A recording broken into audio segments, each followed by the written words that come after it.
Hello viewers, আসসালামু আলাইকুম। কেমন আছেন আপনারা সবাই? আশা করি আল্লাহর রহমতে ভালো আছেন। আমরাও আল্লাহর রহমতে ভালো আছি, আলহামদুলিল্লাহ। আজকে আপনাদের সাথে শেয়ার করব দুইটা থ্রি পিস। অনেকদিন ধরে আয়না রাখছি, অনেকগুলো জামা কাপড় বানাইছি, কিন্তু এই দুটো আর বানানো হয়নি। তোমার আম্মুর একটা, আমার একটা, তার জন্য আজকে আর কি বের করছি। সামনে রোজা আসতেছে, সময় পাবো না, এই জন্য দেখেন, তাই শেয়ার করবো আপনাদের সাথে। আপনারা দেখতে থাকুন কেমনে থ্রি পিস কাটিং করি প্রফেশনালভাবে, একবারে সুন্দর করে, খুব সহজ করে। আপনারা যেন দেখে বুঝতে পারেন, শিখতে পারেন। নতুন যারা আছেন তারা একটু খেয়াল করে দেখবেন, যেন শেখার মতন কিছু আপনারা নিজেদের কাপড় চোপড় নিজেরা বানাইতে পারেন, আবার অর্ডারেও বানাইতে পারেন। আর আপনারা কেউ আমাদের থেকে বানাইতে চাইলে আমাদের এই ঠিকানায় চলে আসবেন, কমেন্টস করবেন, ঠিকানা দিয়ে দেব। এই যে স্বল্প মূল্যে বানিয়ে দিব। সামনে মানে ভি গলার মতন দিছি, আর পিছনে উঠানো গলা। এই যে দেখতে থাকুন একবারে কিভাবে সহজভাবে কাটিং করি। কামিজ কাটিং করব, হাতা কাটিং, সালোয়ার, একসাথে 3টা কাটিং আপনাদের দেখাবো থ্রি পিস। আর ওড়না তো বানানোই থাকে, ওড়না শুধু সাইড সেলাই করব। আজকে কাটিং করতেছি, তাই ভাবলাম আপনাদের সাথে শেয়ার করে আপনারাও একটু শিখেন। আর মনে করলেন সেলাইও আপনাদের সাথে শেয়ার করব, কিভাবে সেলাই, সহজভাবে সেলাইও দেখাবো।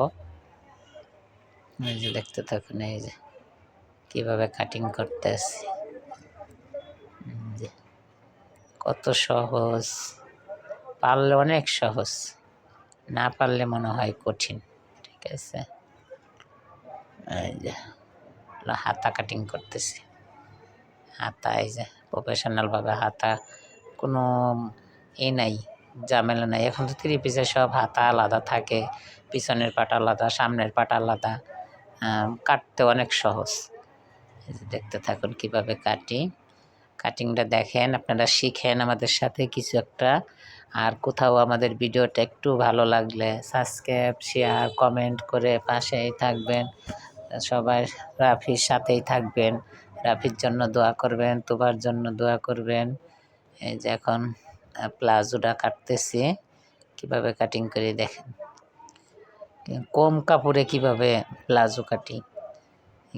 থ্রি পিসের সাথে কাপড় বেশি থাকে না, কাপড় দিচ্ছে কম।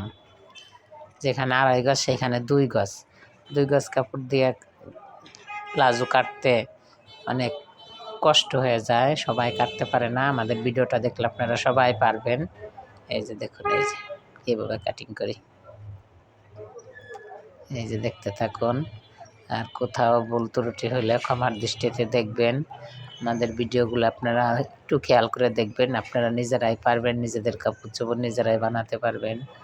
এই যে একদম সহজ, পানির মতন সহজ, একটু খেয়াল করলেই হয়েছে। এই যে দেখুন কাপড় বের হয়েছে অনেক, কিন্তু এখন একটু নিচের দিকে পার যেটা ভাঙবো মৌরিটা, ওইটা একটু জোড়া দিয়ে দেবো, আর উপরে ইলাস্টিক যেটা লাগাবো ওইটা একটু জোড়া দিয়ে দেবো। তাই আপনার সালোয়ার 40 হয়ে গেল। মানে শর্ট সালোয়ার তো আর পরা যায় না, এই জন্য লং হইলে পরা যায়, কিন্তু শর্ট হইলে পরা যায় না।